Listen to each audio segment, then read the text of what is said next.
Hey listeners, welcome back. I'm Mariella, And I'm Demetrius. and today we are going to talk about Why does wedding photography cost what it does? why. Why? People say, It's a huge question. Like, why the oh, yeah, hell are you so expensive? It's why like, is wedding photography cost so much, right? That's what they say. Or why is it more expensive than family photography or portrait photography? So a lot goes into it. So in this episode, we're gonna break down why wedding photography costs what it does, and the justifications for it, and why you maybe not want to skimp out on just hiring the cheapest person. well, yeah. I mean, also we want to chat a little bit about each conception, misconceptions, and what people think and what people don't think. But we also want to do, or well, we got in store for you. I've worked on this, okay, you guys. I've broken it down and given two different examples, and it's like a complete breakdown. It's something that you probably would get on a course, but I'm giving it to you for free. Free sauce. Free sauce. Free sauce. So, All right, so let's get into it right now. This episode will help photographers explain their value, and it will also help couples understand what they're paying for. So, our first segment is the misconceptions about wedding photography pricing. All right, so let's see. These are some of the misconceptions, right? Why is it so expensive? It's just one day. Don't you just press a button? oh, that's so wrong. Can't I just hire a friend with a nice Oh, camera fuck or me. the newest iPhone?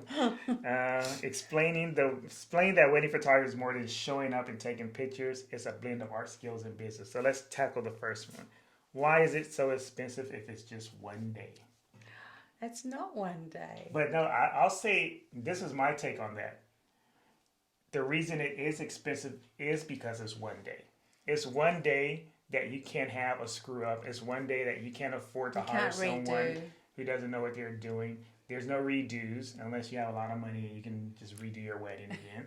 Um, so you have to understand the pressure, the skill set, and just the whole expertise of the person taking on that job, and the importance that it is a one-time event and it can't be done over. There's no do-overs. So it is one day that people think like, well, you're paying a lot for one day, but you also have to understand that one day is not something that can be replicated easily. Right. Well, yeah, but then you can go to the extensive explanation that it doesn't. That one day turns out to be if I'm hired 6 months to a year in advance, like I'm still have to communicate. I still have to start doing the back end work for that day. But yeah, it comes closer. So maybe by the time 3 months hits, I'll start communicating again with my client if I haven't heard from them.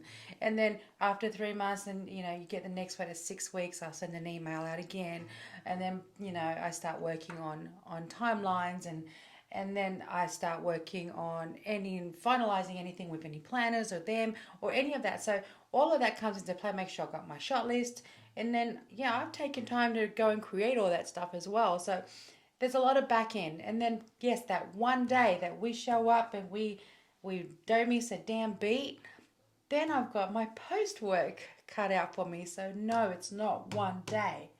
And even that one day of actual photography work is probably between going to the venue, getting there early, packing up, actually shooting the wedding, breaking down. It's probably at least a 12-hour day. Not to say you got second shooters, you got And you're pay, working 8 and hours, you're but there's working an additional 4 hours of just overlap time. travel time, overlap. Yeah, it's pretty much a 10-hour day at the most, or at the minimal, if you're doing an 8-hour day. Yeah. So yeah, it's not just. It's not just one day on our end. Try not to get triggered on that one. Okay. All right. The other question is, don't you just press a button? Oh. All you have to do is the button's red. Okay, Just I'm press cussing the you red behind button. you. No, we don't just push buttons, people. Um, Being a photographer is so much more. Like, yes, we are creative people. I don't care what people say. We're creatives. What we're capturing behind the lens is what we're seeing in our creative eye. But again, like I've said in my other shorts, being a photographer is about knowing how to composite imagery. So your compositions it's important, as well as knowing how to set your camera and your white balance and all of that all comes into play. So your compositions and how you take on the day, what you're seeing and what you're not seeing. It's not just pushing a button and say, hey, smile. No, not if you're a documentary photographer, it just doesn't work that way. I don't know. Yeah, you have to know what to capture. Yeah. You can't just take photos. Well, yeah, a wedding day, you're kind of like on alert. You know exactly, you should know. If you're a wedding photographer, you know when the next cue's coming that you got to be freaking ready for that shot. Because if you miss it, you're screwed. You can't do it again. So there's so much going. You have to be like 100% on high alert all day. Like, it's so mind tiring. Like, at the end of the day, I am mentally exhausted, let alone my feet hurt and my knees hurt.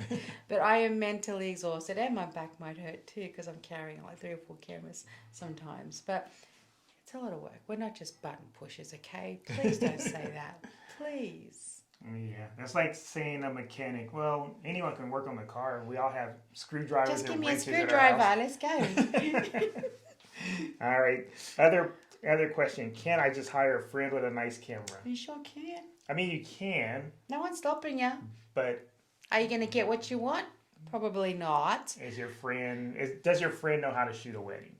Does your friend know how to shoot just nice photos? Just any photos. She might just get feet pics all day. Or half heads. You don't know. It's way out of, it's like, I have a fast car. But can I ride F1? But I remind myself when I get that, I'm like immediately in my mind, I'm like, well, they definitely aren't my client. Because I'm not going to sit there and convince someone who even thinks that to begin with. Because you're not valuing your wedding day or everything that you've put together for that day that you want captured. You're not valuing the fact that it has so much value in the long run, because that's what you're leaving behind. I don't care if it sounds like a broken record, but the truth is that's what is left behind. It's your images. That's what people are going to go back to. That's what your grandchildren and their children and their children and their children are going to look back on. So broken record or not, that's the truth. Yeah, you don't want your great-great-grandchildren saying, man, my great-great-grandparents hired some crappy photographer to take photos at their wedding. And I'm not saying every image is going to be perfect too, because I love capturing some of the fun stuff. And, Uncle Tom got totally blindly wasted, but it's a memory. It's part of the wedding day. But you capture that. You're supposed to capture all the funnies and all the mishaps and the emotions and the cries and the tears and the mad faces and everything else in between. It's part of it. Exactly. All right, so we're going to start breaking down the costs. Okay. We're going to break down the costs. We're even going to have text on the screen that I'm going to edit. All right, so first, breaking down the costs for a wedding photographer is the cost of gear and equipment. That gear and equipment consists of cameras, lenses, lighting, backups, just everything technical that you need, like triggers and SD cards and batteries and chargers and tripods and camera bags, all the equipment, right? And what most people don't understand is that when you're shooting at a professional level, you need professional cameras. So Nikon, Canon, Sony, they all make cameras for the most part. They make $500 cameras and they make $5,000 cameras. But the difference between a $500 camera and a $5,000 camera for a professional is really big. The cheaper cameras may not shoot the best in low light. They may not shoot fast enough to capture the images. They don't have the options for more manual, what do you call it? They may not have more manual controls. They might be something as simple as just a digital point and shoot. Which are fun, by the way. But when you get into higher end cameras, you're getting into cameras that are shooting 10, 12 pictures a second.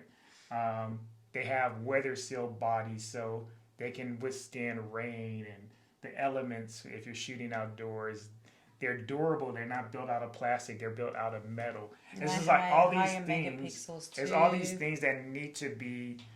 You need professional equipment for because that equipment is built for a professional environment. It's built to last. It's built to not break down on you. So that's one of the reasons why the equipment can be expensive. Even camera lenses. I mean, you can get cheap camera lenses for $100. But Used. But you can get brand new ones for $100. But they're bad. Yeah, that's the thing. you can get a Canon 50mm lens for $100, but it's probably gonna be made out of plastic. The glass is not gonna be as clear as something that may be $500. So it's the materials that are used to make these different pieces of equipment that count as well. So it's just like food. You know, it's like if you make a steak dinner with a filet mignon and you make one with like some chuck roast, it's all steak, but at the end of the day, one's gonna taste better than the other. One's gonna be premium quality. So that's what you have to realize when you're hiring photographers, or even if you are a photographer, you need to have reliable equipment that will last you and hopefully minimize the percentage of breakage on it because you bought something that was cheap. Yeah, so the breakdown that we're going to go through is, I feel like, it will help potential clients. So if you're bride and groom watching, feel free to watch to the end so you can have a better idea on what it is or how it is to run, a wedding photography business. And then if you're actually a wedding photographer just starting out, or you want to up your game, or you want to figure out your expenses and you haven't kind of honed in on anything, this is definitely for you. So before we go into the breaking down costs and everything, we'll talk about another cost associated with wedding photography, and that's time investment. Oh, yeah. So the time investment for a wedding photographer. So it goes from, all right, we'll go with this over with you, Mariella. Pre-wedding consultations, planning, and timeline coordination. So before you even get to a pre-wedding consultation, first of all, someone goes to your website and they either make a phone call or they send you an email and they inquire. Yeah. How long does it take you to write an inquiry? Because it has to be specific to each person that you reply to. All right, so another cost associated with wedding photography and why it costs what it does is time investment. So when someone goes to the website, they fill out an inquiry, you get an email, and you have to respond to them. So how long does it take for you to craft an email to a specific inquiry? This person hasn't even spent any money yet. They're just asking for pricing or if you're free or whatever. How much time do you invest in just that first initial email to someone? All right. Oh, there's two options. There's a two-part way. Okay. There's an old school way, and there's a new school way that you just started doing. There's an old school way where you don't have a CRM. Okay, and that you would literally have to go in, and I've already had like templates and pre-written emails and whatnot, but I still had to go in there and change everything up per client, per everything, and it'll take me like an hour just to come up with a proposal and figure it out. But at the same time now, the first thing I want to do is get them on the phone, and back to that people don't want to get on the phone. So that's part one. So like option number 2 is using the CRM, and we use Dubsado now, and it's half the time. Like everything's been halved, and life is a lot easier and doesn't take as long. But investing time into creating all your forms into Dubsado is a whole other story, but so worth it. Yeah. So you got that? You've got, let's just say an hour, okay? Just to put it on a safe side, but it shouldn't be that long, but we're going to say an hour. Okay, so you have that part. They send an email, you inquire.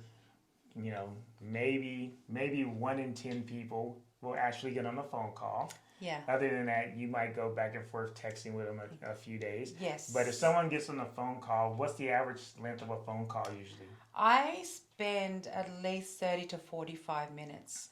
And it's not just me selling them, it's me trying to get to know them, trying to find a connection, communicating, but also giving them information throughout the whole conversation. So it's not too salesy. I hate salesy phone calls myself, so I try not to come off salesy. That's just who I am. Okay, so 45 minutes or so, and then so say all that goes great. They get their email back.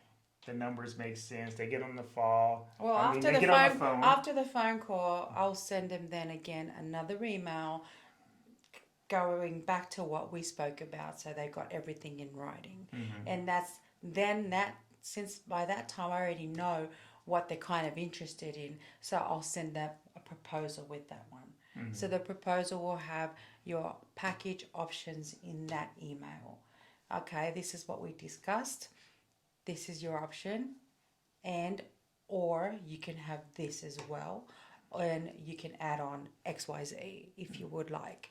And then I give them a link to my actual booklet where all the prices are, as well as what we discussed. And then I gave them links to galleries, real life galleries, like, so they can see my sample work from start to finish, not just what's on my site. And then pretty much take it from there. I'll give them like a week at the most, and I'll follow up again. And that's email follow-up, text follow-up. Yeah. Sometimes I'll call. It just depends on the person. I've got to fill them out and see if they prefer a phone call or not. But I'll follow up. And most of the time they'll let me know, oh no, I'm going to look over it this weekend, or whatever the case is. Okay, no worries. We'll get back to you. And if they don't get back to me, I'll follow up again. But that's probably like 3 follow-ups at the most, and then I'm done. Yeah. So then the other part is once you went through that, you sent them an email with the proposal, they've had time to look that over, then they want to book. So Okay. now you have to send the contract out. Yes. And how long can that take? I give them... Now, how long does it take you to create the contract? Okay, old school way again? Old school and new school. Old school way takes me an hour alone, because I had to go in, and this is through Adobe, right? I would use Adobe and go in and do the pre-filled blah blah blahs and make sure that's all filled out correct, and then send that out. Then I'd have to go in and create a separate invoice, and that would be through SquareUp at the time, and I'd go create an invoice from scratch every time. It was a pain in the butt. So that would take me an hour or more. Sometimes a little more, huh? Mm-hmm. Especially when I'm being interrupted here and there. Wait, I've got to get up. So that's the old school way. So it was very time consuming. Now, through Dubsado, it takes half the time, not even that, way less, because I've already got my proposals and other stuff done. So it's just a matter of linking stuff and then boof, changing out a few little details to make sure that the client that I've spoken to is, it's personalized, because I don't want it to be so generic. So yeah. So photographers, if you want part of your life back, Dubsado. use a CRM. Dubsado, Honeybook, there's a bunch of them, but we use Dubsado. Okay, so yeah, that part. So they've signed the contract and everything, and now say they got an engagement session. So now you have to connect with them to set up an engagement session, a location, a place, a time, kind of give them some ideas or what they should wear, what they should expect. And an engagement shoot can be how many hours? I do a minimal of 2 hours, Mm-hmm. so I don't want them to feel rushed, and I don't want to feel rushed. So 2 hours in average. A few locations. So maybe. I'm not a I think it's stickler for probably that. close to I think on average we probably will spend anywhere from 4 to 6 hours with the couple on an engagement shoot. Yeah, because we take the opportunity to actually go have lunch with them and get to know them on a more personal level. That's why I love engagement sessions. They're really, we learn so much about each other. It's not just me learning about them. They learn about how I shoot. Like, they'll know how I instruct and how I direct and, my character. So by the time the wedding comes, they're so much more comfortable. It's like, oh my God, hey, it's like they know what to expect. Some stranger showing up and saying, hey, let's take photos today. So we do take, I'd say about 4 to 5 hours. But I don't count it. It's as long as it takes, Some don't want to hang out for too long. Yeah. But majority are all good for it. So it's great. Okay, so we got that pre-wedding stuff out of the way, and then we kind of went over in the beginning how much time it takes on a wedding day to shoot, and 8 to 10 hours, 12 hours, depending on how long the wedding is and where it is, those type of things. And then the next part, which is another hours added into it, which is all accumulating to why weddings cost what they cost, is post-production. So unlike any of the other wedding vendors that you're gonna work with on your wedding day, like the wedding planner, the DJ, the caterer, the florist, all those people, usually after the wedding day, you'll never hear or speak to them again. It's like their commitment with you, for the most part, is kind of done on the wedding day, after the wedding day. Where with photographers and videographers, that can continue for as long as a year. Your relationship with them after the fact. Or a lifetime. I've got lifetime clients who I've watched them get married and have babies, and I've taken photos of the maternity, their babies, their lives. Like every year I'll take photos. Yeah, and graduations, it's beautiful. All kind of things. It's beautiful. I've got a nice handful of clients that I've watched their children grow. So nice. After you get back, say the next day, you have to start post-production work. So that post-production consists of calling. More like Monday or Tuesday, sorry. Sundays are my days off, thank you, if I'm not working. So you have the post-productions, which include calling, which is basically going through the images, keeping the good ones, getting rid of the crappy ones. Editing, of course, that's self-explanatory, kind of making sure the white balance and just the photo looks, good.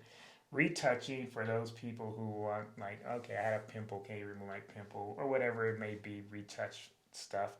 And then delivering the final gallery. So all those things. And sneak peeks. So all those things can take, probably, if you add up the time, another, how many hours total between those? I think I've figured this out before, and I've my brain. Maybe like 10 additional hours to call, edit, retouch, and upload. I think isn't it for video, every hour you do is... For video, every hour of video for that's video, recorded. every minute. Okay. Yeah, for every final minute, it's about 3 hours of editing. So I think it's half for us. Yeah. So you get the gist. It adds up. It's a lot of hours, and it depends on also depends on how many photos were taken at the wedding. Yeah, I mean, if you've got second shooters, you end up with 3,000 to 4,000 photos or more. Actually, I've ended up sometimes with 5, almost 6,000. I'm like, oh my gosh, did they just click away? Or if the wedding had a lot of things going on. Or some weddings don't have that much stuff going on, so it's kind of repetitive, and you don't take as many photos as you would with a different type of. But wedding. how I tackle that before I do any culling is I go in and separate my events for the day. So if I arrived for getting ready and first look and all of that, I'll go in and grab all the getting ready and put them in a folder, getting ready. Then first looks, put them in another folder. And then that way I've got everything separated. Then I'll go in and individually again, and that's when I'll go cull everything. But after that, I don't have to worry because it's already in their folders, and then that's it. I do my batch editing because all the lighting situation is pretty much all the same in each folder. Mm-hmm. And that's how my workflow is. That otherwise, if I try to do batch editing in one whole group, I'll be there forever because there's so much different lightings throughout the day. And in inside the reception is different lighting, and inside the church is different lighting if there's a church, if it's a hall, whatever it is, So, yeah, that's how I do it. So, I don't know if that's more time consuming, but it works for me, and I like to keep organized that way. So, great information. All right, the next step we're going to go over on expenses and why weddings cost what they do is expertise and skill. So let's see. So these are some of the things that contribute to expertise and skill, and why you have to factor that into the cost of the person you're hiring. So you have years of experience and training to capture moments perfectly, the ability to handle challenging lighting, weather, and fast-paced environments, emotional intelligence to work with couples, families, and guests. Kind of have to be like almost a I don't know, family therapist sometimes in some families, and artistic vision reading that makes you work unique. So years of experience and training. So we all start from nowhere when we get into weddings. You might have came from doing portrait photography, newborn photography, but weddings are just a different animal. It's longer days, it's different customs. It's different customs as far as it comes to just what you capture in the day and how many people you're taking photos of in a day, et cetera, right? And then there's also the on-the-job training, the things you learn from doing more. Every time you do one, you walk away with a new knowledge, knowledge, with new information. So it's one of those things where it's like the years of doing it, you just gain knowledge over time.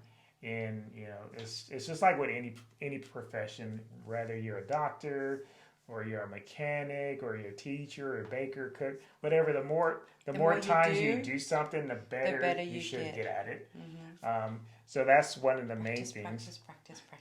Practice. I think there's this book or quote where it says it takes like 10,000 hours to master something.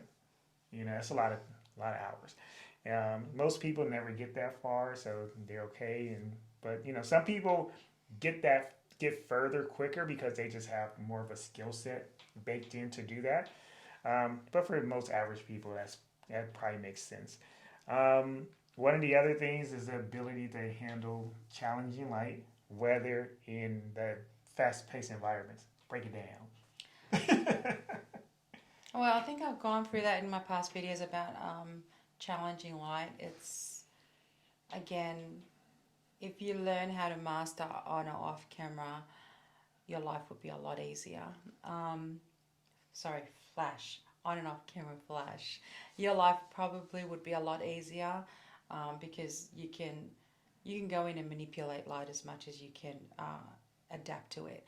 The fast pace, like I said earlier too, that can be really mind tiring. What's the word? Emotional? Exhausting. Emotionally draining. It's exhausting, but you have to be on alert and 24 hours. When you're there, it's just like every minute counts. Every minute matters. Like you get to sit down for probably 15 minutes to eat. Like that's me. I'm always like we eat so fast and it's not good, but that's what it is. The show must go on. That's what it is. And if there's things going on, you have to be able to... It's like looking around, and then it doesn't help though when I'm going off topic here, but sometimes some of the venues put you like away from everyone, and they make you sit behind walls, behind some other door, and you don't know what the hell's going on with the rest of the guests. So what we've learned to adapt is, if I've got my second, I'll let them eat. I'll ask them to eat up quick, or if they eat first, and then I'll come in and eat. That way they can be out watching what's going on, just because I'm not going to be able to see anything. Sometimes you'll have a planner who doesn't come let you know what the hell, that they've made some changes, so you're not out there to capture a dance or something that's supposed to have started like 30 minutes down the track. Mm-hmm. So there's just a lot of things that go on throughout the day that change, And it's so normal for a wedding day to not go as per paper, right? That's the time sheet. Like shit happens and shit changes, and you know they might decide, you know what, we don't want this, you know, blah blah blah, and it's happened so many times. We've decided not to do cake cutting, or we've decided not to do this dance. It's like, okay, no worries. Like you just adapt. What was the next question? Next question is emotional intelligence to work with couples, families, and guests. Oh. So I think that's one of the big things that people don't understand. It's like, besides weddings being like this great day for people, it's also a nerve-wracking day. It's also a lot of anxiety. Sometimes you have like conflicts with different people at the wedding. Sometimes you have conflicts with different people in the wedding party, who are just there because it's kind of, they have to be there, and maybe someone doesn't want to be there, or vice versa. So there's just all kinds of things you have to be able to navigate, because everyone's like on edge. One way, either they're on edge in one way, either like on edge because there's like some issue, or they may be on edge because they're just nervous because it's like their wedding day, and they're just nervous that day. Or you get, or they're happy, totally opposite, where they just want to be all up in your shit, like, oh wait, let me do that, oh let me get in this shot. Like, I love it, it's a great energy, but then you're dealing with that energy, and then the person next to them is just like, ugh, I hate you, I don't want to be here. So you've got such different extremities of personalities going on around you. So learning to adapt to that is probably one of the hardest ones. So you always got to be smiling. You always you can't show your stress. You can't show, your frustration. You just gotta be professional and work your way through it. And I feel that's what I'm talking about, the emotional strain. It's just, at the end of the day, it's straining. It is. But as long as you walk away like, okay, that was good. It's exhausting, but it was a good day. and as photographers and video people, you have to ask the couple, like, are there any That's part of my relationships that we should be aware of, that we can't stick this person next to that person because that person stole that person's wife or husband. I've had that many times. So you have to know, like, you have like you don't want six to keep parents. telling someone like, hey, go stand next to this person, and they can't stand that person. So most times couples will let you know, like, hey, don't put this person next to that person. Or even if they don't, it's your job to ask. Or even if because sometimes you don't want that awkwardness. Yeah. Or sometimes just pay attention to a person. If you, hey, can you stand there, and they're looking like not really, then you just say, oh, okay, stand over there then. Yeah. That's it. You don't ask questions. You just go with the flow. You vibe with it. Mm-hmm. Read the room. One of the most important things you can learn in life. Read the room. Another part I think that's important that people need to understand is the artistic vision of each person, like each photographer, each video. Everyone has like a vision in why they do what they do, why their photos look the way they look, why their video edits look the way they look. And that's going to be unique to most people. But you have to understand too that came from years of experience. And not just experience shooting weddings. Years of discovering their own talent and how they like their way they do things. So that's what that is as well. It's experience plus self-discovery. Yeah, life experience. Artistic self-discovery. That's what I'm talking about. And then also too, like, there'll be photographers who are really blatant about their brand. And they're more brand conscious than just going with a beautiful couple who just are in love. Does that make sense? Yeah. So like they might turn that couple down just because it doesn't go with their brand. And that meaning that the location might not fit what they think they need to be shooting at, or the brand or the couple don't look a certain way, or their values aren't a certain way. So like it's crazy. Like, I mean, I don't choose couples based on that. I just want a couple who are in love and value photography. That's me. If you value it, then we can vibe. Then if you think I'm too like, way out or too straight up and forward, well then we're not vibing. But that's how I am. I'm honest. There's nothing to hide. Yep. But yeah, just I don't know what I had to throw that one in. All right, so our next thing is this is going to be mainly Mariella breaking down the costs. But you know what? You got to forgive me though, because this took me a hot minute to put together, and there's just no way I can remember this off my head. Like, my memory sucks. Okay, so I'm going to be reading a lot of what I wrote down, but trust me, it took me I don't know how long to get this. I'm like, wait, I've got to calculate this, got to do this. Okay. Anyway, let's break it down. So this is mainly, like I said, for photographers watching. And of course, you know, any other person, if this helps you in any other way. People are hiring photographers. And so they better understand why people have to charge what they have to charge. Right. Okay.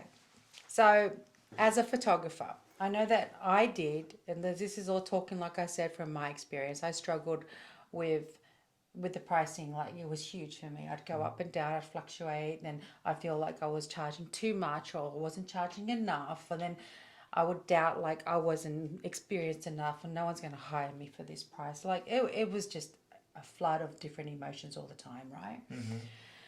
So let's just jump forward now, okay? I no longer do that. So let's get down and break it down. I'm going to break it down including my film costs. Mm-hmm. And then I feel, because it's getting so popular, so I feel like it's a good time to put that down as far as film plus digital. So we'll do both together, okay? All right, let's see. I'm going to break it down in two parts. So per wedding, I'm going to break that down, and then I'm going to put per yearly costs. So let's get down. All right, let's get down. So 2025, this is all based on this year's pricing. Did some research on that, on what prices are going for now, what's the average, etc., etc.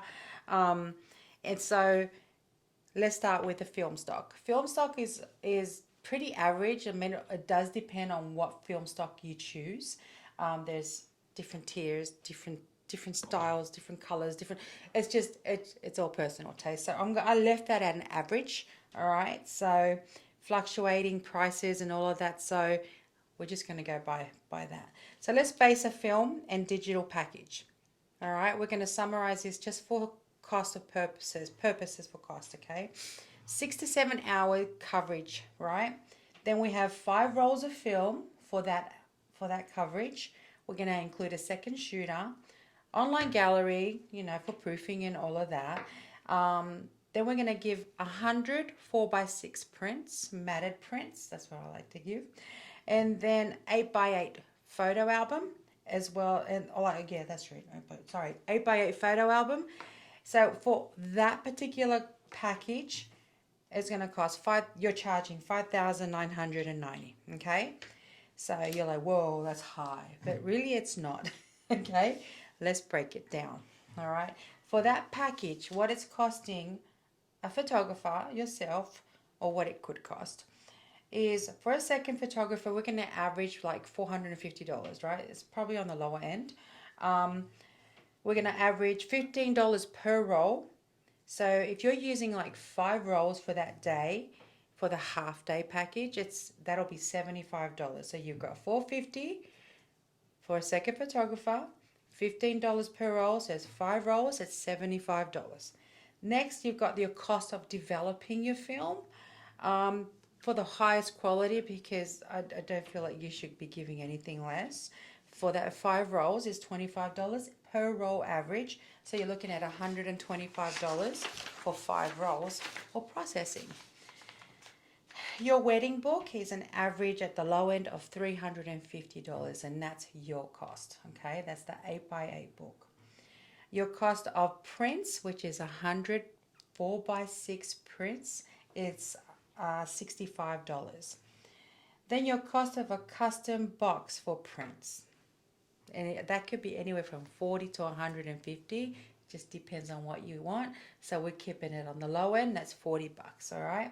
Cost of shipping, $50. So your total cost just for that package is $1,155 plus any credit card processing fees, which is like 3% on top of that. All right. So for each digital and film package that you're offering for, your 7 hours,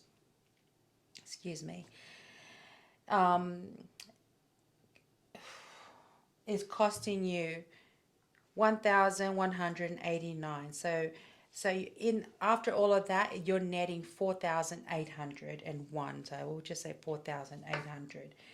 You're going to calculate that by how many weddings that you feel you're going to do that year, or you think you would do. You would average. So I'm averaging this out at a low end of 15 weddings because I don't do lots of weddings. I choose not to.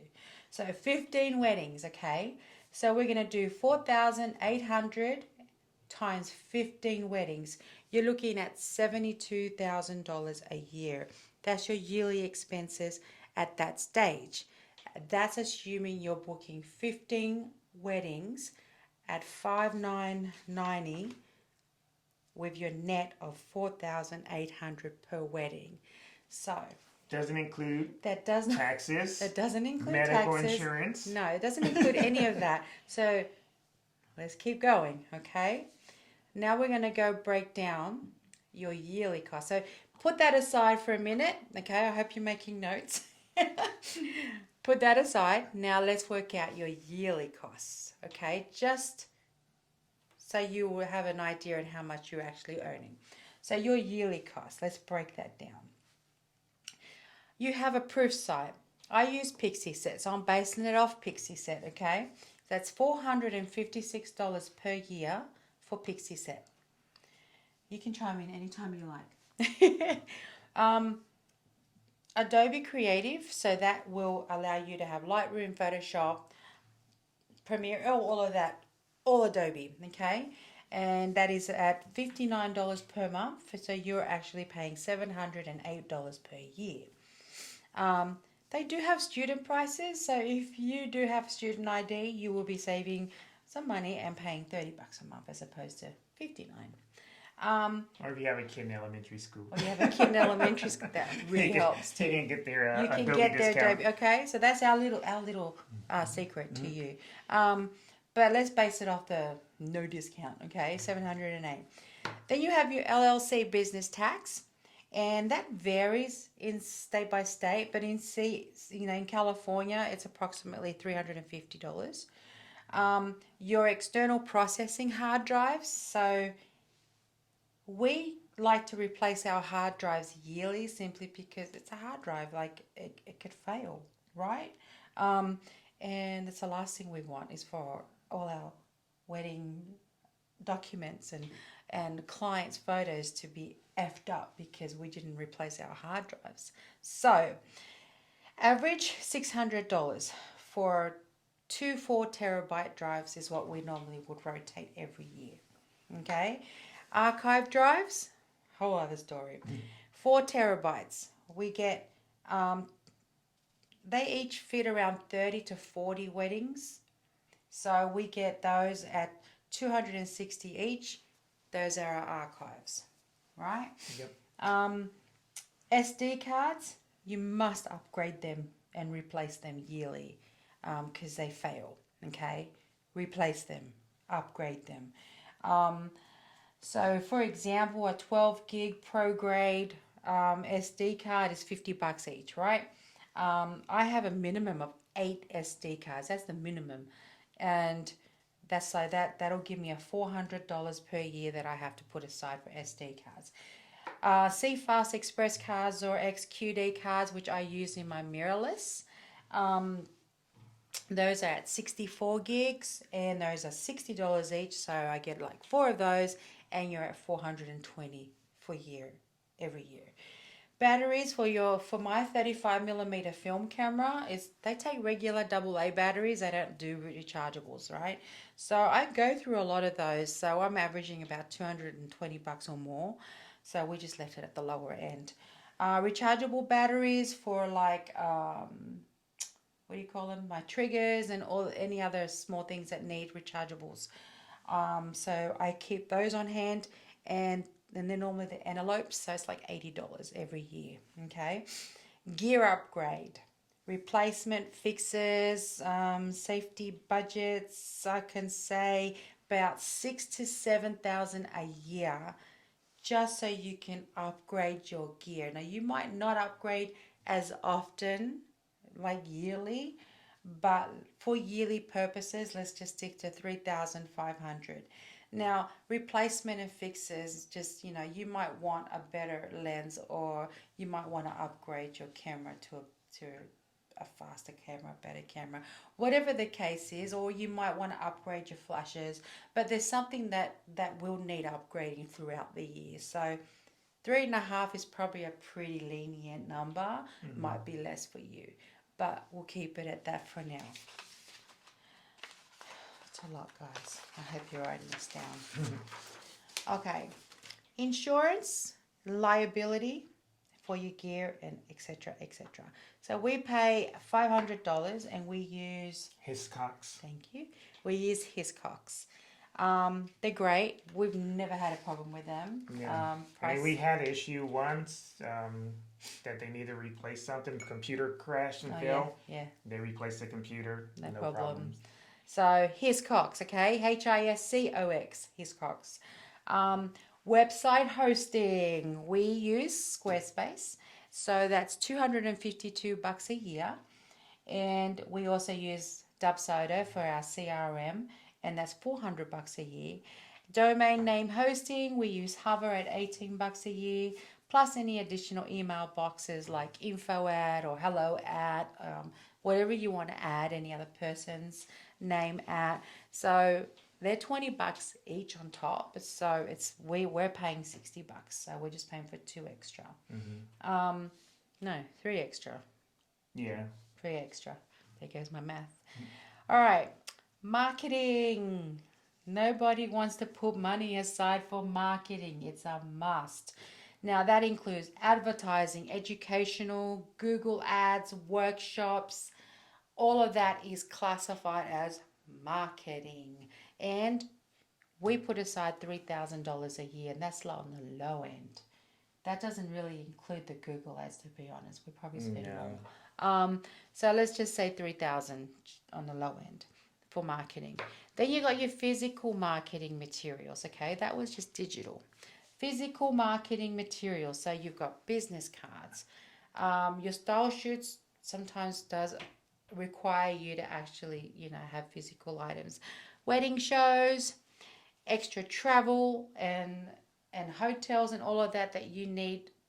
I know that doesn't sound right, but sometimes you need to go out of state or further away to do some marketing, whatever the case may be. But we average about $1,500 a year just for that. I know the business cards, everyone likes using these, like the new scanny things where you're like, oh, here, just scan my card, whatever. I think they're cool and shit, but if they don't click on that or they don't save it, they've lost your info. Like if they don't, they're on the spot. Get business cards. I am not remembering or looking for your QR code. Exactly. Like stick a QR code behind your business card if you don't, but get business cards. Like I know that sounds so old school for you guys, but when someone opens a QR code and it goes to your website, eventually they're going to close that browser. And if they didn't save it anywhere or didn't go follow you anywhere, even if they do go follow you, are they going to remember what your bloody business name was? So get business cards. Please. Just do it for your sanity. Anyway, okay. With all of those costs, we're totaling already for your yearly business expenses $12,544. Write that down, okay? I hope you have written this down. So let's bounce back to now the weddings and your yearly costs, okay? So based on 15 weddings, right, we're looking at after yearly expenses at $59,471. So it doesn't include or consider family trips and household expenses, mortgage, utilities, health insurance, car payments, none of that. We're not even putting that into the equation. This is just to run your business. So if we back up here, where am I? We were calculating 72,000. All right, if you did 15 weddings. Mm-hmm. But after all your business expenses, you're down now to 59,000. So that's okay if you don't have all the other extra expenses. Yeah. You know what I'm saying? So 59,000 for a wedding photographer. It's a nice day job. It's a salary. nice, yeah, but you don't have, but you still need to pay your mortgage or your rent and your utilities and your health insurance, which is probably another $500 a month. It's how many? 6,000 a year. So you're already losing that. So maybe I should have put that in there, but not everyone has the same stuff. So your car, your food costs, your social life costs, like your clothing costs, all of that isn't configured into that 59. So I'm going to safely say you take out another extra 10,000 from there. So you're looking at 49. And you know, maybe some of you are like, I can do 49 a year. That's cool. Yeah. Right? Be sitting in the cubicle, right? Exactly. Which, you know, so that's considering like the 5990 is more of the higher mid to high. It's actually starting at high because anywhere from 5,000 to 10,000 are considered higher photography costs, right? Or photographers. So anything under that, you'll struggle. So I have another example, okay? So that was the 599.90 per wedding for 7 hours, okay? So now let's break down another one based on 20 weddings per year, okay? So we have a base digital, not film, okay? A base digital package for 20 weddings a year at 5,000 per wedding, all right? Let's say they do 8 hours. This is their package, all right? 8 hours, second shooter, 520. 5 rolls of film. Oh, why did I say digital? Okay, start again. All right, let's now break down another business plan based on 20 weddings, and they charge only 5,000 per wedding. So we're looking at an 8-hour package, second shooter at 520, because it's 8 hours, so we've got more to pay. 5 rolls of film and developing, that's $200. 200 prints, another 130. A print box, $45. Online gallery, and $5,000. So online gallery. Then you've got $5,000. You're gonna spend $895 is your cost per wedding. So you're looking at $4,105. Take away 150 credit card fee. So you're looking at $39.55 after all is said and done. So 5,000, you walk away with 3,955. All right, keep that in mind. Now you're booking 20 weddings with this base package, right? So at 3,955 times that by 20, you're looking at 79,100 per year. All right. Now let's go and break that down to your yearly business expenses again, and we're going to average $10,000 for what do you call it? The pre-tax and all of that stuff. Okay, so we're going to take that away like I did earlier, and we're going to look at 69,100. So that 10,000 is all the extra business expenses we took off, right? So your pre-taxed and no extra sales is 69,100. So yeah, it's great. It's sustainable. But if you charge any less than 5,000, it becomes more of a struggle. You have to work harder. You have to book at least 30 weddings in order to make what Gabby's making at 69,000 for 20 weddings. Make sense? All right, let's give a $3,000 range. All right, I'm going to break that down. we have, let's say Mark, his name, and his base package is $3,000 for 8 hours. All right. Second shooter, that's $520. Online gallery, and oh yeah, this is just a digital package. So yeah, sorry, 3,000. So second shooter, $520. Online gallery, 8 hours, and we're looking at $3,000. Now your 3,000 for your cost per wedding, like we broke up earlier, you're looking at, take away that 705 plus credit card fees, etc. So you're looking at $2,226 for cost.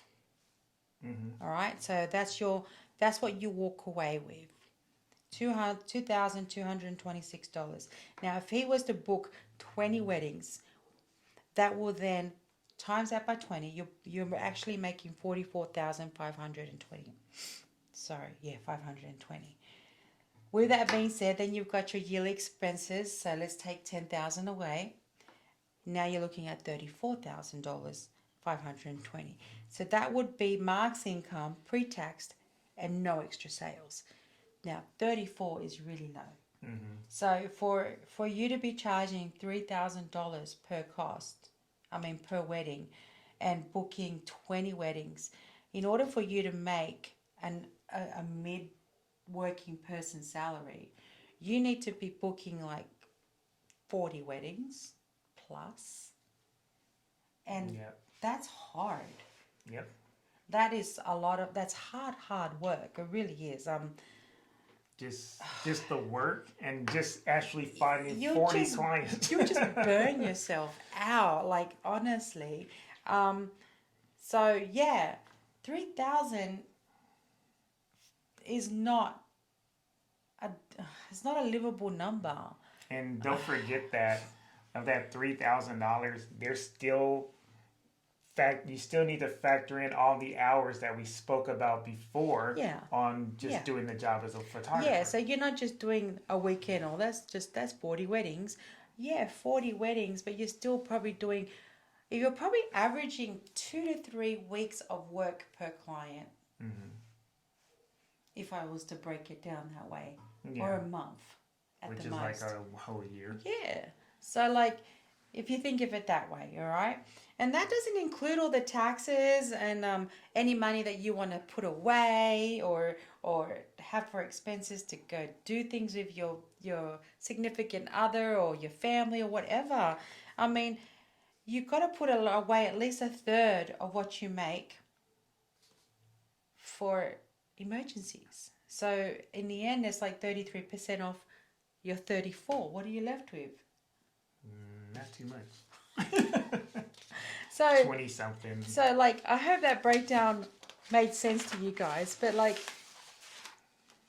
so basically his net income, Mark's, is closer to 23 grand after all of that is said and done. So most of that he could get back since it's so tiny, but if he's not selling any sales or any hard products, then you really can't tax any of that. So you don't get any of that back, really. No. So it doesn't include any additional shoots. So if you've still got to do 40 weddings a year to be able to make your 65, then go ahead with yourself. And if you're able to keep up, freaking props to you, but you will burn yourself out. I don't know how else to tell you. So minimum goal. So let's just say that you want to make extra money as well. You should have a goal of sales. So if you don't include albums in your packages, then you should have a set goal of 10 albums a year. Sell those albums for like the average is $1,500 for a beautiful heirloom album. You're paying like $300 to $400 per album, sometimes $5. So your cost, you end up with like $1,200, $1,100. Yeah, and then that's not even factoring in the time it takes to design the album. Yeah, you spend hours then you've got to get, you send reviews to your client back and forth. At least I give them 3 reviews.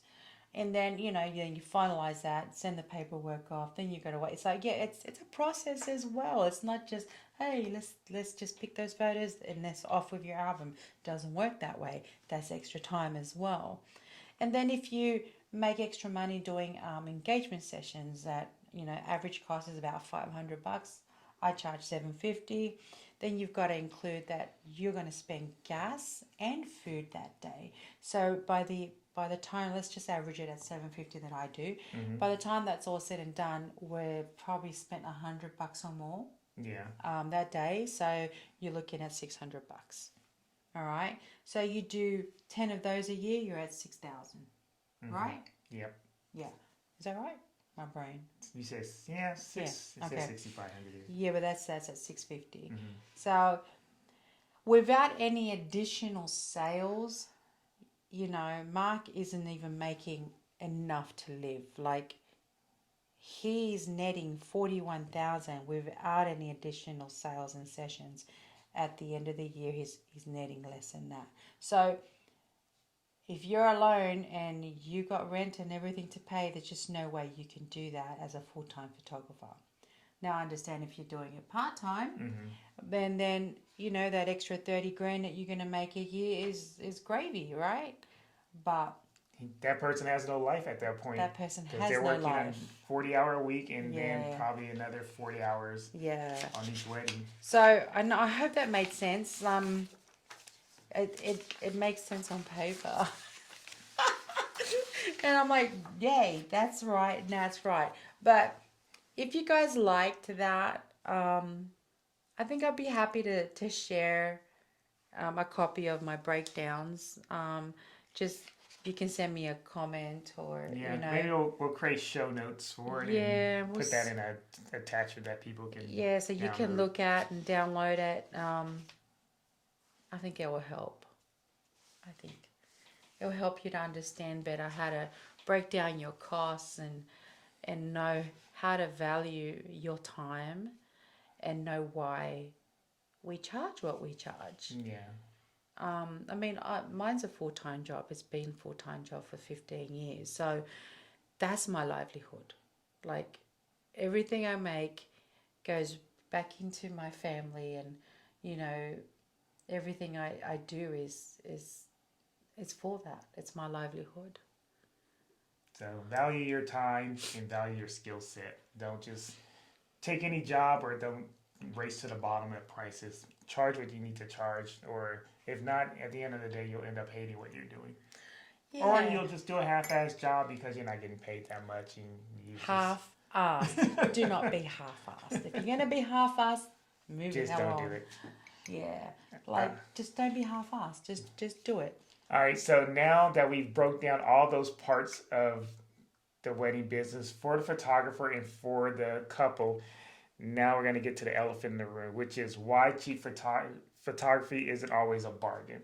So some of those issues are the risk of hiring an inexperienced or underqualified photographer. So in my eyes, it's like this. There's some things you can buy cheap. Because, if I buy like a cheap Shine outfit. Yeah, some It'll clothes fall from Shine. apart when you freaking wash it. Buy some Fashion Nova dress to go out for the weekend. It's $20 if it falls apart, whatever. Yeah. Or there's just things that you can buy cheap, and if they break, you just replace them because it's just cheaper to replace it. But then there's other things that there's always that saying, like, if you buy cheap, you buy twice.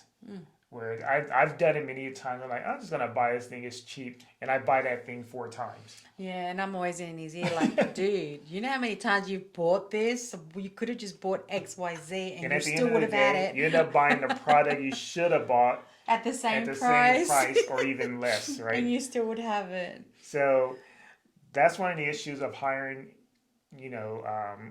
inexperienced or unqualified photographers. You have to understand too. People who do this for a living and are good at it and they have experience, they're going to charge accordingly. People who do it as a weekend job, they may charge cheap because it's just extra money. But in that case, even if they're good, it's not their full dedication. So they can't allocate all the time to it that a professional who does it full time does.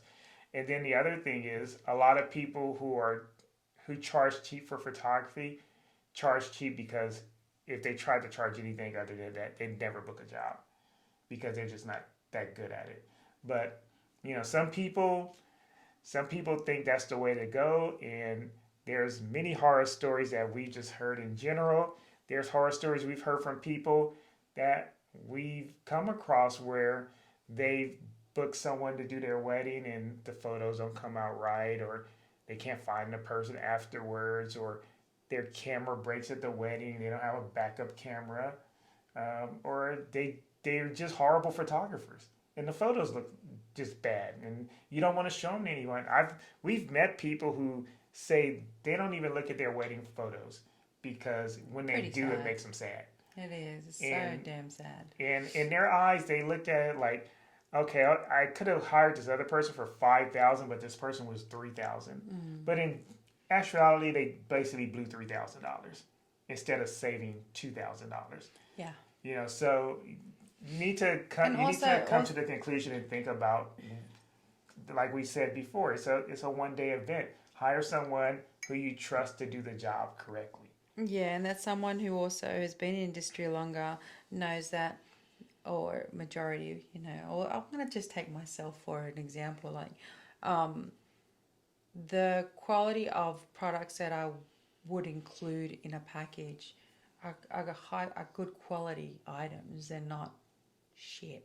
I mean, you're Like- not getting albums from Costco or Walgreens. Bloody hell. or what's those other online, MPix and all of them? Like, yeah, MPix is part of Miller's, and I no longer use Miller's because I just don't like them. Sorry, Miller's. It's like you have to buy products that will last. And not just that, I think too also the products that a photographer offers also goes along in hand with their branding and what they offer.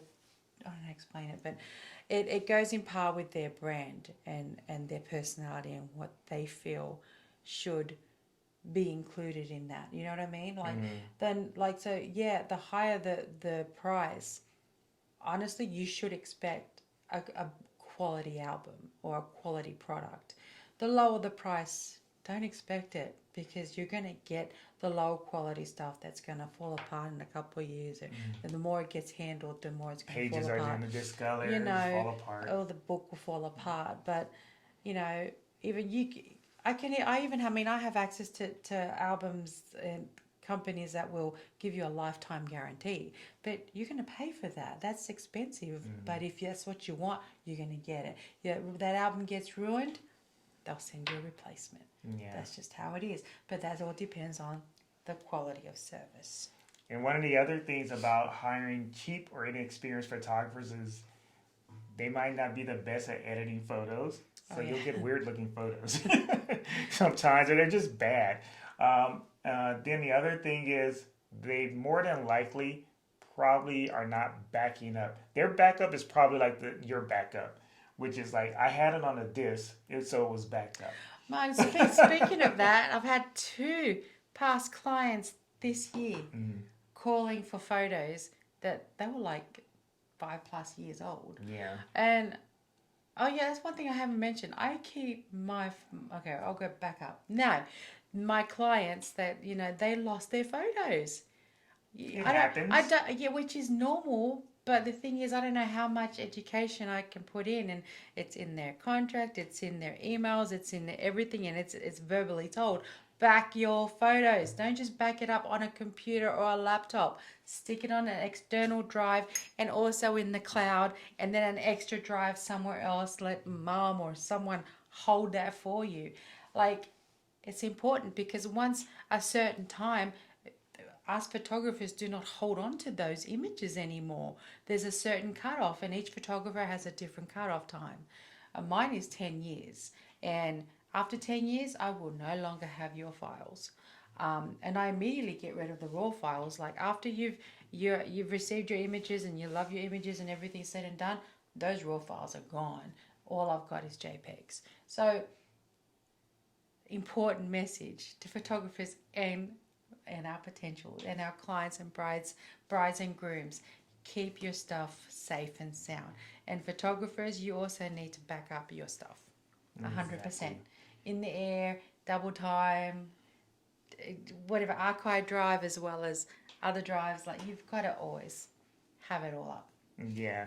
So And wait, sorry, and speak because of that. I was saying that is like an inexperienced photographer doesn't have, or okay, I'm not saying all of them, okay, but majority would not have that kind of service or long-term goal. Does that make sense? yeah, because they're charging so cheap, that's just in their mind. That's just an additional cost that they can't afford to take on. Right. You know. And again, we're not bashing, cheap or starting out photographers. We're not.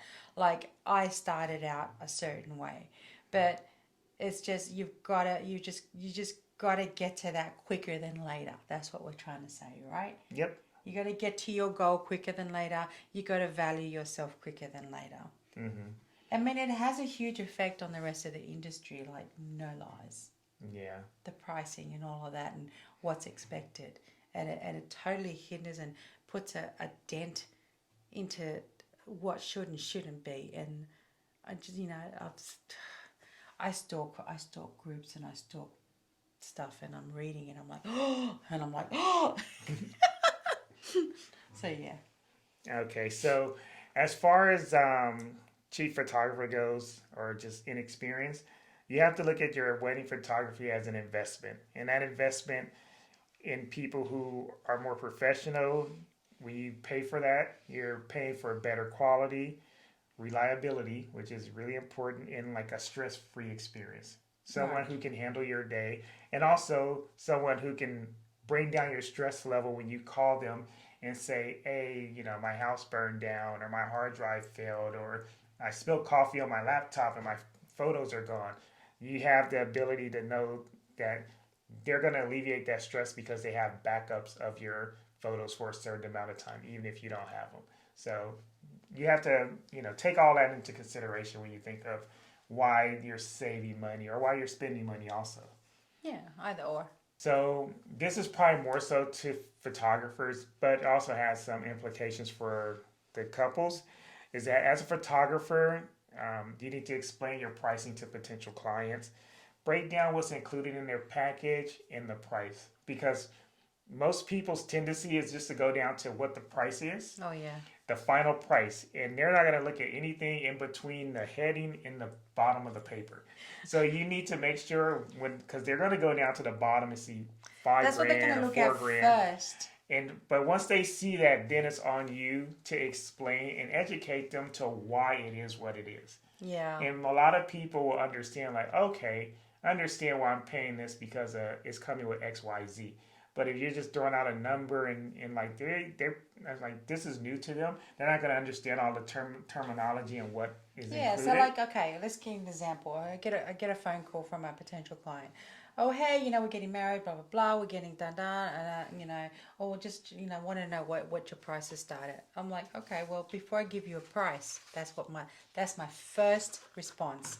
Before I give you a price, tell me more about what your expectations or what your vision is. Like, how many hours do you think you need? Do you want getting ready? Do you want this covered? Do you want that covered? I ask all the questions first.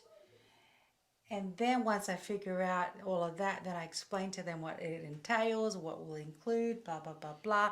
Okay, overall, I feel like I recommend that you have XYZ number of hours at a minimal, and my photo package for that, including everything we just spoke about, starts at this. Never just throw out a number at them, because they don't know.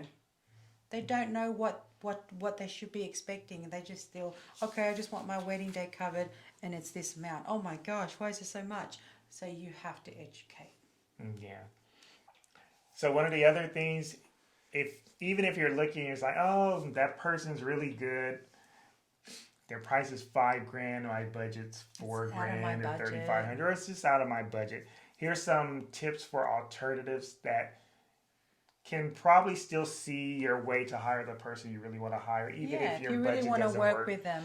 Like also, it's up to the photographer to sometimes photographers find will a midway, you know, that you're comfortable with as well. It doesn't necessarily mean you have to discount, but you could discount. But when you're discounting, take some stuff away. It's a two-way street. Yeah. So sometimes, like as a photographer, there may be a venue that you haven't shot at that you would love to shoot, and in exchange, maybe you do go down on your price a little bit because you really want to shoot that, and it benefits you as much as it benefits. Or they're working with a wedding planner that you like absolutely love, and you know that it's going to be amazing. Go ahead. It's really a personal choice for you on how you want to discount. But the other way to do it too is like if they really want to work with you and you really want to work with them, then you can give them a discount, but you've got to take away something. Plus, a lot of photographers, like Mariella, for example, offers payment plans. So if the package is X amount of money, you have to realize that you don't have to pay it off up front. It might be like $1,000 down payment, and then you break up the remaining over X amount of time up until 30 days before the event. So that's one way to look at it. And plus, a lot of times what couples don't take into consideration is that even most of the time you're going to get a lot of money as gifts from people at the wedding.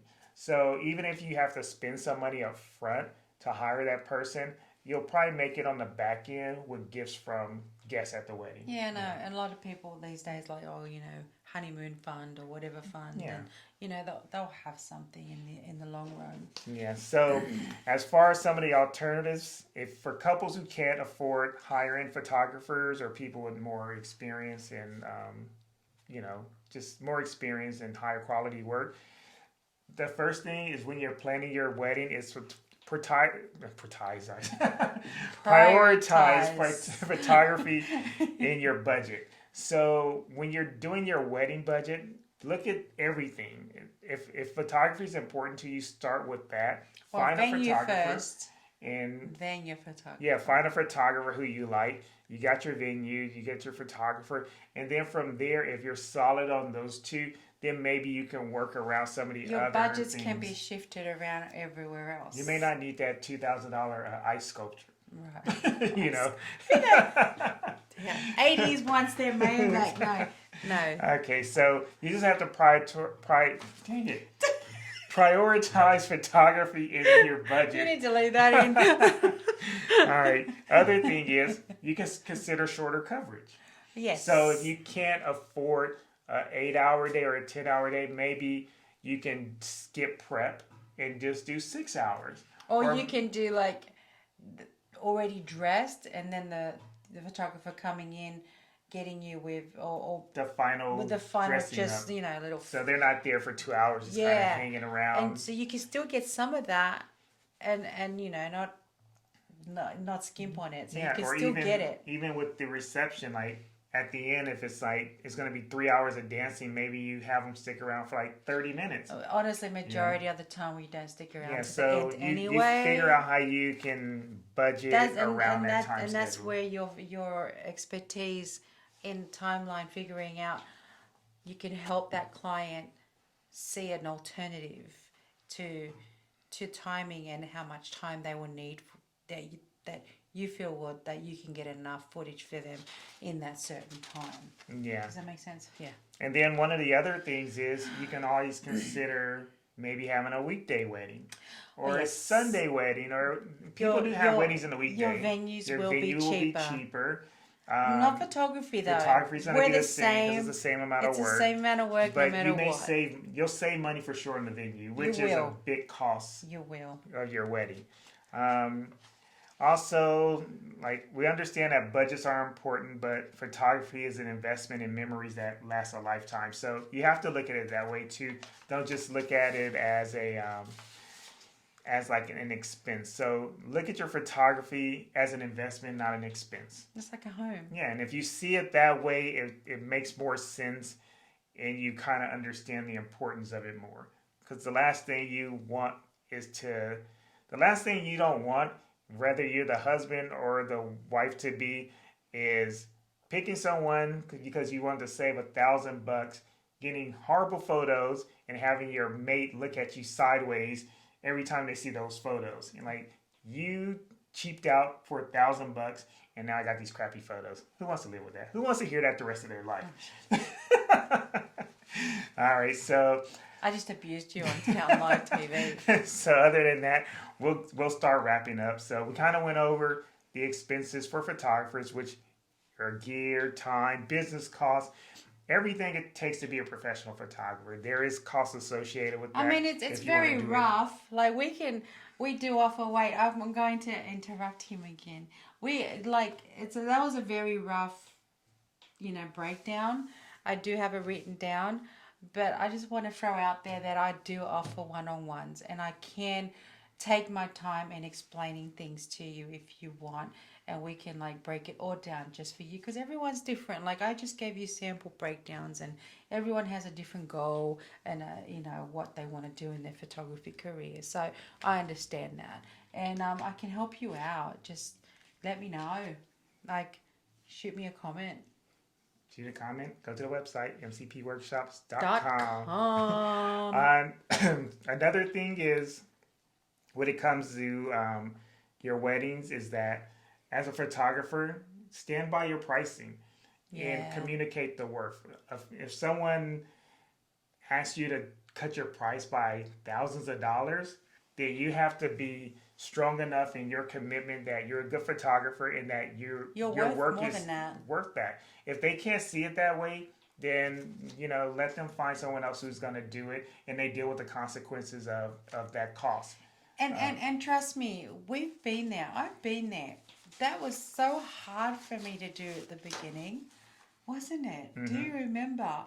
I'd be like, but no, I need it. No, I can't say no. I can't lose this job.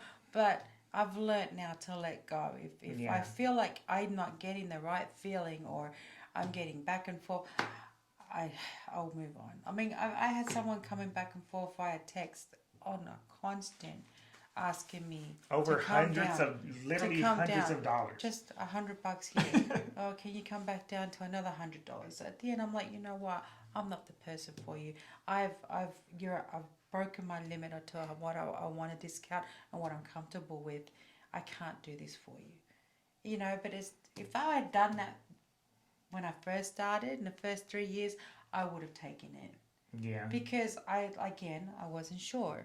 But you see, this is why I'm here. I want to guide and give you the assurance to be more confident in you and your work, because you deserve to get the clientele you want, and the clientele deserves to get the photographer they want. It's a win-win situation. Yeah, at the end of the day, everyone needs to be happy with the outcome. The photographer needs to be happy that they did a good job and they were compensated for the work they did. And the couple needs to understand that they paid a certain amount and they're happy with the work that they got for the amount they paid. Yeah. So at the end of the day, everyone just wants to be happy. Happy. So other than that, I think that is it for this week's episode. The video after this one, or actually the video before this one, will be a behind the scenes photo shoot of an elopement style shoot of what be kind when you say that. What an elopement shoot would be like. Yes. So that would be up. I actually, for purposes of the video, I did a style shoot, and but focusing on how I get that elopement done for that day. And it's literally just a local elopement. It's not an adventure elopement. It's really based on a courthouse elopement. So my next one will be an adventure elopement. We're going to bring you guys along, but baby steps. Yep. So don't forget to like, subscribe, and comment. And if you have any questions, you can send us an email or put a comment. And if you have any topics you'd like us to cover, or just anything. I want to hear about it, because there's so many topics and whatnot that we can cover, but I don't know where to start sometimes. So bring it on. Let me know what you'd like me to cover. All right. Till next week. See you later.